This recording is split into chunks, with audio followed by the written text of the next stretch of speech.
Hey everybody, it's Aluna Michaels, Esoteric Astrologer, coming to talk to you about the events of October 2020. Okay, there's a lot to cover, and it's all kind of interesting, let's say. It's October 4th today, so it's been interesting for a few days, right? For a few months, really.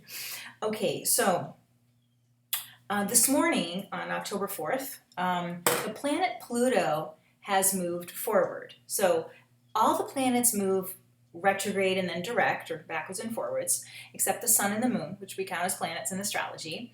But Jupiter went forward in the middle of September, Saturn went forward like the 29th of September, and now Pluto's forward, October 4th. And it's like, that's helpful. I mean, it's definitely helpful. The outer planets like Uranus, Neptune, Pluto, even we can count Saturn, or well, especially Uranus, Neptune, and Pluto, are retrograde half the year. So it's no big whoop when they're retrograde or direct. It's like the changing direction really can be more of the problem, or whatever. You could feel that energy of things kind of feeling a little bit stuck or pressure in terms like the Pluto. So those are going forward now. What's interesting though is Mars is retrograde, and one of the good things about right now is that because Mars was slowing down to go retrograde, and Mars being the planet of action and just doing stuff or feeling capable of accomplishing things, and Mars can also be anger as well. Saturn was slowing down to change its direction, and then they're locked into like a square pattern, which is really rare. And I might have said last month that normally when Mars moves with any planet, makes a connection in the sky, it's like 2 or 3 days because Mars moves so quickly. But because it was slowing down and Saturn was slowing down, they kind of kept pace for about 6 or 7 weeks, like from the end of August through the beginning of October. And it can make people feel really discouraged, really like anything I do, Mars doesn't happen, it gets blocked. Saturn, it's like I need to make changes, or I need to feel like someone's listening to me about things, or whatever it is. You can feel that you're in a rut, or just generally discouraged or angry. So at least, again, even though Mars is retrograde, it released that contact with Saturn. And again, Saturn's direct, so like, okay. The next little hurdle we need to go through is that Pluto's forward, but now Mars and Pluto are going to make a connection. And that's going to be, did I write it down? No? Oh, yes, okay. The 8th, 9th, and 10th, roughly, we've got Mars squaring Pluto. And the Pluto, is slow to get moving, so it's, stationary, it's trying to move. Mars does not like being backwards. I mean, Mars is like frustrated when it's going backwards in general. And so Mars is almost like, well, Pluto is like Mars's big brother, but Pluto's a lot about power issues, and Mars is just like just like day-to-day kind of anger, where Pluto's like built up anger and struggle. So it's a little bit of a thing where, I mean, just this whole month, I hate to even be talking about all this stuff because I like to be super positive, and not that this is all bad, but it's definitely tense. And if you're in the US or if you're anywhere, it's like things are tense here, our own issues in the US. And it's definitely tension building up, different points of the month.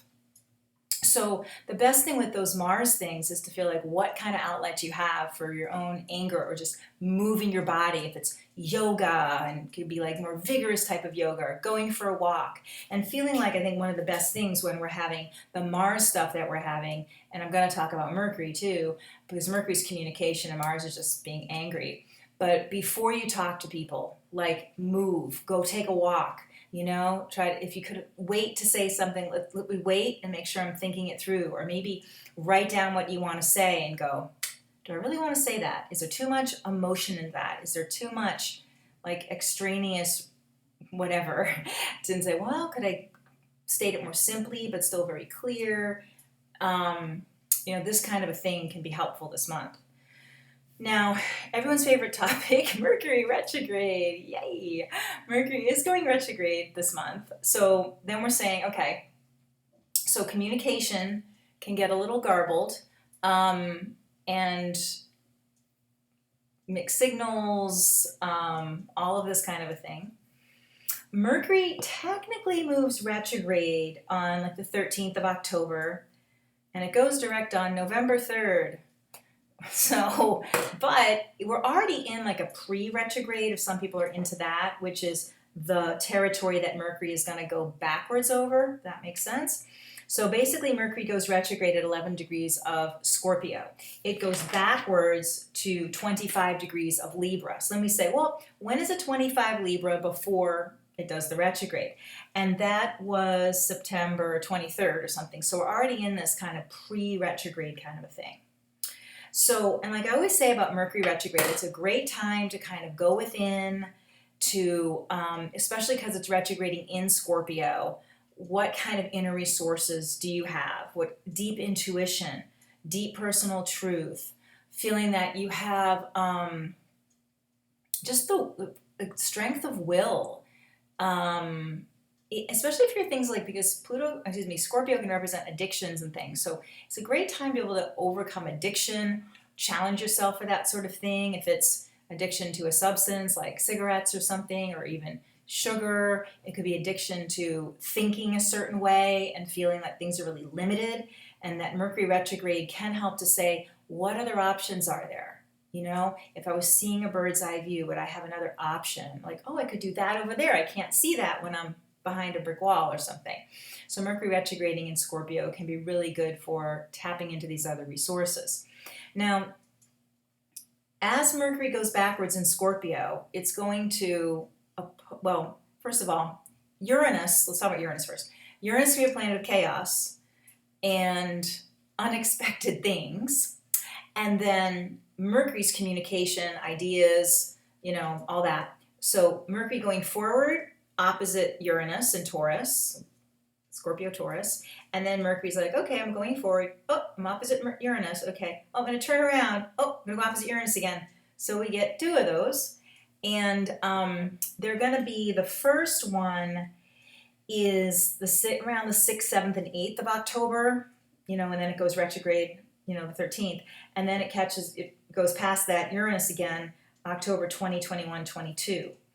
So it's like, so we can see, like in the outer world sort of stuff, I mean, people can have short tempers, short fuses, because Uranus can be that way when it's, you know, it's fast words or unexpected words, you know, Mercury, Uranus, and they're opposing each other. So it can be like conflicting unexpected words or unexpected words causing conflict. And then we've got, you know, the Mars, Pluto thing. And it's like, there's just a lot of stuff. So, I mean, again, going within, taking deep breaths, thinking before you speak, writing it thoroughly before you speak, not reacting to people's reactions is going to be a big thing.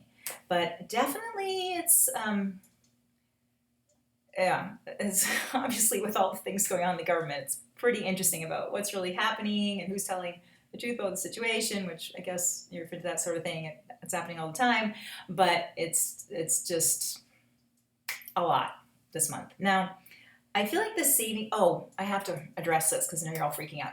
When I say Mercury retrograde November 3rd, it goes direct.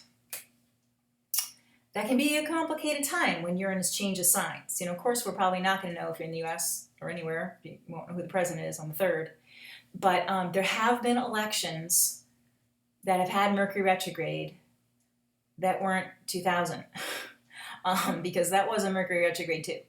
But we've had others that haven't been as weird. So crossing fingers, because the basic Mercury retrograde stuff, you know, all the things that represent communication, including the mail system, or just getting news and understanding things, or things taking longer. It's just Mercury retrograde really is about delays. So it's like, we're probably not going to know on November 3rd, which everyone's saying anyway, so no big secret. But it's keeping your peace within yourself during this whole time and trying not to get into all of this chaotic ideas and surmising. It's like exhausting. I mean, it can be very extra exhausting. It's like, we just don't know. We don't know all through October what's going on. We don't know the beginning part of November what's going on. So breathing deep. Okay, so a little, this almost sound like crazy things, but Venus is in Virgo, and that's really, really nice because Venus is making a nice angle, it's called a trine, to Saturn, Jupiter, and Pluto, and that is very helpful. Oh, in fact, also Uranus, because all those planets are in Earth signs, Taurus and Capricorn, and the Venus being in Virgo, Earth signs work nicely with Earth signs. So that can be very helpful to feel that, people being these bright spots of having more patience, of feeling more connectivity, of people praying for the good of all and really caring for kind of more collective sense of caring. But it definitely is like a little light in the craziness or something, and trying to think, okay, let me be a center point of faith or light or whatever. One of the good things when Venus is in Virgo, I know this sounds kind of dumb, but eating well, sleeping enough, because Virgo represents nurturing, just being kind to people. I was reading somewhere that doing acts of kindness like lowers your blood pressure, it lowers your stress hormones, it helps your whole brain to be relaxed and connected to your heart. So even if it's just saying a kind thing to someone, you look nice today or whatever, giving compliments or just kind of going out of your way to kind of focus there could be a saving grace within all the other stuff that could be, again, very, even like the most spiritually peaceful person could be kind of set off this month with all of the kooky angles. So I think that's one of the pieces that could really help to do those kind of Venus heart-loving kind of activities. Also another thing that is just more stuff is the moons that we're having. So we had a full moon on October 1st, and that full moon was connected to Chiron. And so that was, Chiron was, sorry, let me get this, I didn't write it all down. Chiron was conjuncting, the moon in Aries. And that can bring a lot of things about, about health and emotional health and wellness. And again, thinking about collectively us really, people that think that way, really working to exercise those muscles. So that full moon came and went. Then we have a new moon, and that's October 16th. And this new moon with the sun and moon in Libra is opposite Mars, not exactly, but pretty good. And again, that's a lot of emotion, especially when you're putting it, over across from the moon sign. It's angry emotions, it's tense emotions, it's a lot of fast-moving emotions.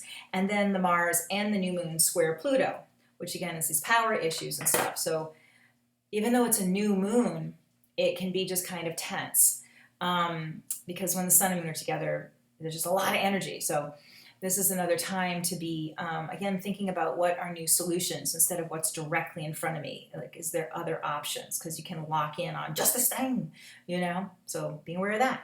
And then we have another full moon, and that is on Halloween, which is kind of interesting if you like Halloween and stuff.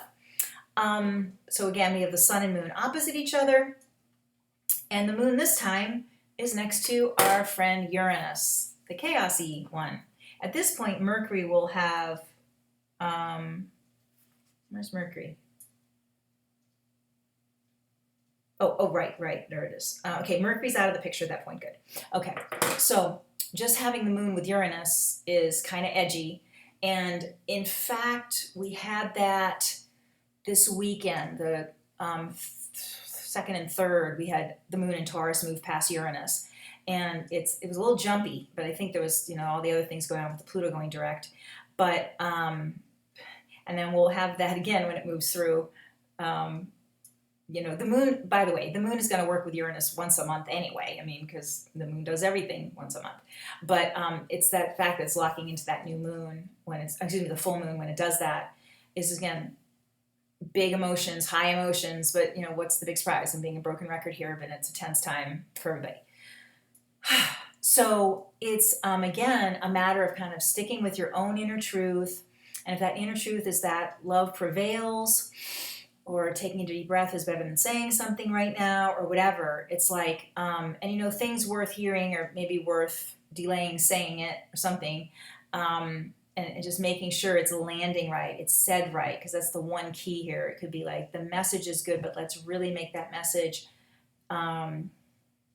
assimilatable rather than immediately rejected or someone defending back. It's like the same idea could kind of be, dressed in different clothing.